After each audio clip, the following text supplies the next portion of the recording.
అంటే ఇప్పుడు ఏపీ రాజకీయాలు మతరంగు పులుముకున్నాయంటున్నారా? మతరంగు పులవాలని పవన్ కళ్యాణ్ యొక్క ఆశ. బీజేపీతో కలిసినాక వాళ్ళని మెప్పించేందుకు పడుతున్న వృధా ప్రయాస. పవన్ కళ్యాణ్ గారు పేరుకి డిప్యూటీ సీఎంగా ఉన్నారు. చంద్రబాబు నాయుడు గారు చేసే ఏ అనాలోచితమైన నిర్ణయాన్నైనా గుడ్డిగా సమర్థించే పనిలో ఉన్నారు.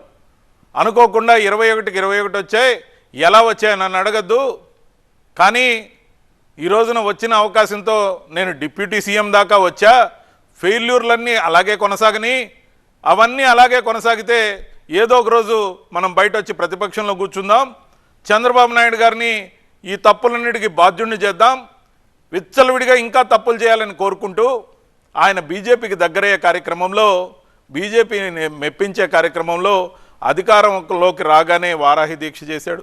ఇప్పుడు దీక్షట చేస్తున్నాడు. మరి దీక్షలో షూటింగ్ లేటో ఎవరికి తెలీదు, కానీ దానికి నిబద్ధత ఉండదు. ఏమైనా విమర్శిస్తే మళ్ళా దానికి దీనికి అవాకులు చవాకులు కల గట్టిగా పరుషంగా ఒక సన్మార్గంలో పయనించే వ్యక్తి ముఖ్యంగా ఒక దీక్ష లాంటిది తీసుకున్నప్పుడు చాలా శాంత స్వభావంతో ఉండాలి.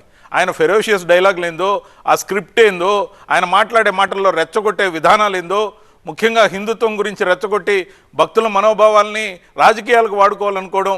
మతం అంటే మానవత్వం, మతం అంటే మానవత్వం అని చెప్పిన మనిషి జగన్మోహన్ రెడ్డి గారు.